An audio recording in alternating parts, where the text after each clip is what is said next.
현대차와 기아 신용 등급이 가장 높은 수준으로 상향되면서 그 배경에 관심이 쏠립니다. 국내외 신용평가사들이 현대차와 기아의 어떤 점을 높게 평가했을지 산업부 김경림 기자가 전해드립니다. 네, 어서 오십시오. 안녕하세요. 네, 일단 국내 신용평가사 세 곳부터 보면 여기 모두 다 지금 현대차와 기아의 최고 신용 등급을 줬습니다. 네, 최근 한국기업평가는 현대차의 신용등급을 가장 높은 AAA, AAA로 부여한다고 발표했습니다. 네. 한국기업평가가 현대차의 등급을 상향한 것은 2019년 11월 이후 5년 만이라고 합니다. 예. 해당 신평사가 현대차의 신용등급을 안정적으로 본 건 아무래도 제품 포트폴리오 경쟁력이 좋다는 건데요. 네. 내연기관은 물론 전기차, 하이브리드카, 즉 파워트레인별로 경쟁력이 좋다는 얘기입니다. 네. 또 여기에 본질적인 수익 구조도 개선되고 있고 강달러 효과 등에 힘입어 수익성도 꾸준히 좋아질 것으로 기대되고 있습니다. 한편 현대차는 지난 4월과 9월에도 국내 3대 신용평가사로 평가받는 나이스 신용평가와 한국신용평가로부터 높은 등급을 받았는데요. 네. 이런 분위기는 비단 한 현대차뿐만이 아니라 기아차까지도 확산되고 있습니다.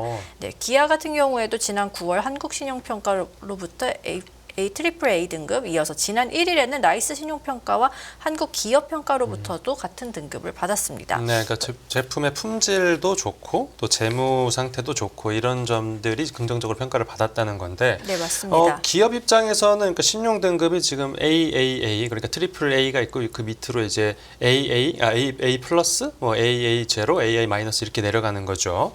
근데 이렇게 신용 평가사 모두가 그것도 AAA, 트리플 A 등급을 주는 게 흔한 케이스는 아닌가 봅니다.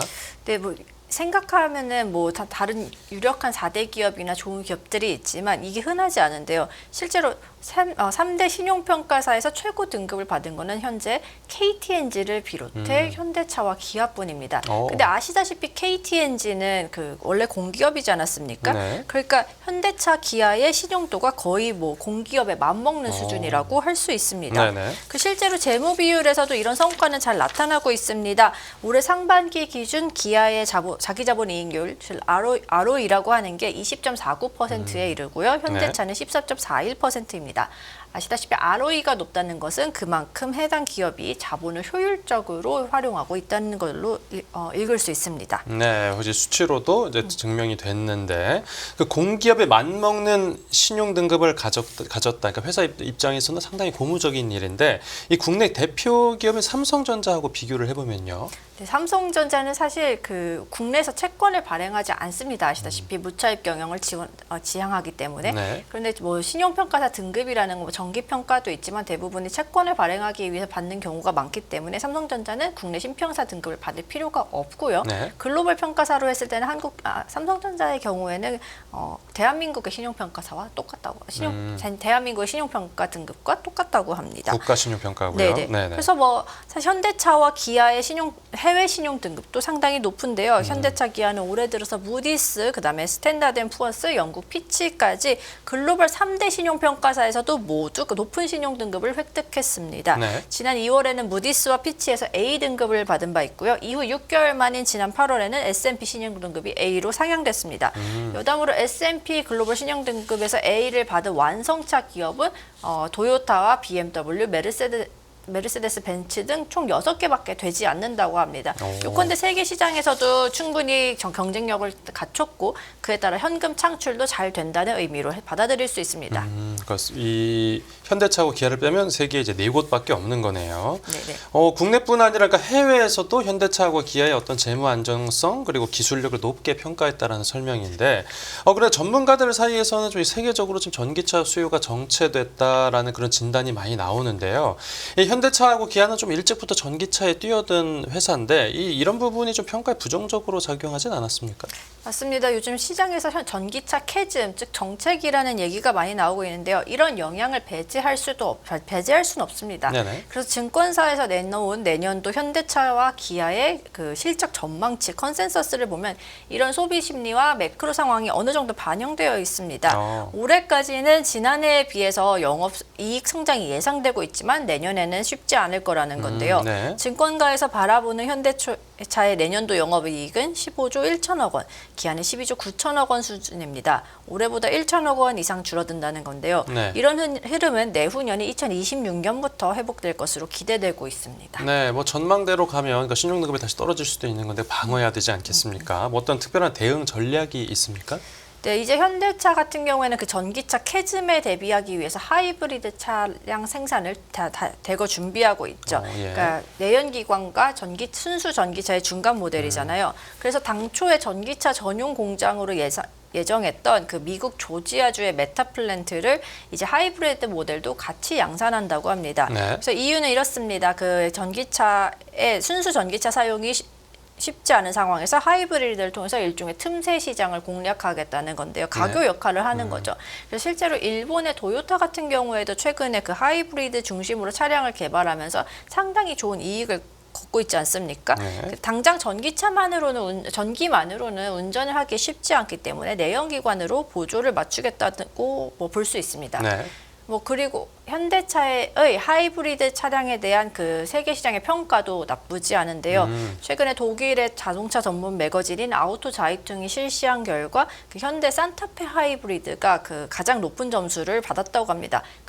같이 좋은 점수를 받았던 차량이라고 하면 도요타와 닛산 혼다의 하이브리드 차량이라고 합니다. 이때 자이퉁이 비교한 모델 같은 경우에는 산타페를 비롯해 라브, 그다음에 혼다의 CR-V, 닛산 엑스트레일 같은 건데요. 아시다시피 이게 하이브리드 중에서는 가장 글로벌리 인기가 많은 제품들이거든요. 그러니까 현대차의 산타페 역시 그 정도 반열에는 올랐다라고 해석할 수 있겠습니다. 네, 그러니까 하이브리드 같은 경우에는 가교 역할을 한다라고 하셨으니까 잠깐 이제 숨고르기를 하고 있는 건데 계속 하이브리드만 할 수는 없을 거고 그 다음 단계가 있어야 하지 않겠습니까? 맞습니다. 그 하이브리드와 전기차에 이어서 현대차가 준비하고 있는 것은 바로 수소차입니다. 그 현대차가 최근에 수소차의 그 원형 모델을 공개했는데요. 네. 그 앞서 정의선 회장 역시 올해 초에 개최된 CES 그 국제 전자제품 박람회에서 수소 에너지의 전환은 미래 세대를 위한 것이라며 완성차 역시 수소차로 갈 것이라는 어떤 방향성을 제시한 바 있습니다. 네. 네. 근데 수소차 개발 자체가 사실 현대차가 최근에 시작한 건 아니거든요. 현재 그 글로벌하게 수소차를 개발하고 있는 곳은 도요타와 현대차 그리고 BMW 정도라고 하는데 네. 현대차 같은 경우에 1998년에 이 수소차 개발을 시작합니다.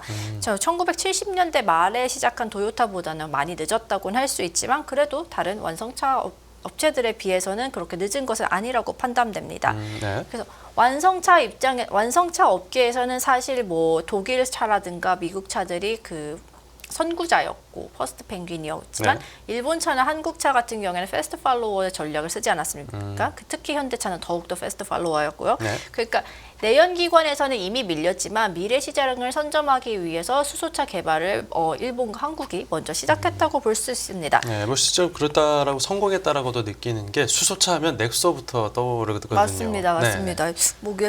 넥소밖에 사실 생각나는 게 없죠. 실제로 네. 그다음에 세계 시장에서 가장 많이 팔린 수소차가 넥소라고도 하고요. 네. 그래서 사실 패스트 팔로워였다고 하니까 패스트 팔로우였기도 하고 수소 기술이 당시 우리나라에 그렇게 발달하지 않았기 때문에 여담으로 말씀드리자면 현대차가 가장 먼저 찾은 곳은 98년에 개발을 시작하면서 먼저 찾은 곳은 미국 항공우주국 즉 나사의 그 수소 연료 전지 시스템을 납품하던 UTC 파워라는 곳이라고 합니다. 네. 그래서 현대차와 UTC 파워는 이 수소 연료차를 개발한 지 6개월 만에 어떤 그 샘플 모델을 만들게 되는데요. 네. 이런 그 개발 27년간의 기술을 집약해 지난주에는 내년 상반기에 선보일 그 수소차의 콘셉트카인 이니시움이라는 그 자동차를 공개하기도 했습니다. 네. 이니시움이라는 것은 라틴어에서 온 건데 시작하다, 개시한다라는 뜻이 있죠. 이니셜 같은 단어가 같은 어원을 갖고 있고요. 네.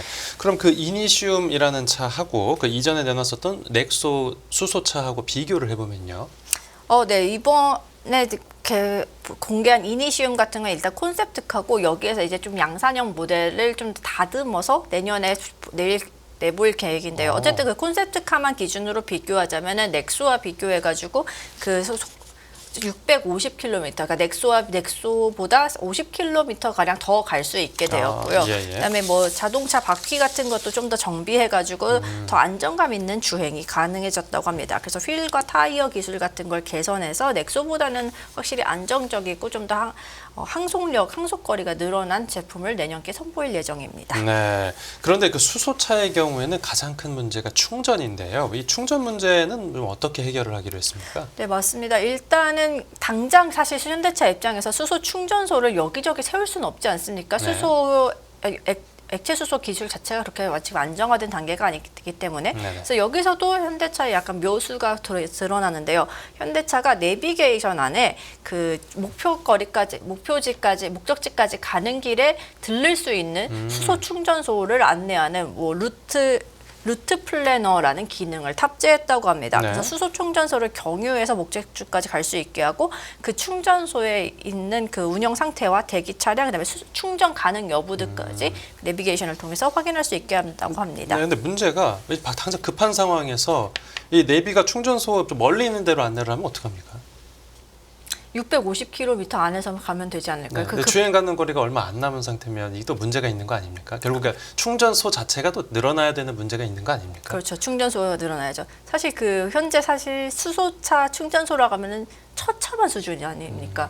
그 무공해차 통합 누리집이라는 사이트가 있는데요. 여기서 국내에 있는 수소 충전소를 좀 확인해 볼 수 있는데 네. 여기 기준으로 하면은 전국에 한 190여 개 정도가 나오고 그마저도 그마저도 대부분이 수도권에 집중되어 있습니다. 하지만 서울 시내에는 고작 10곳밖에 없습니다. 뭐 여의도, 강서, 강동 이 정도, 도봉.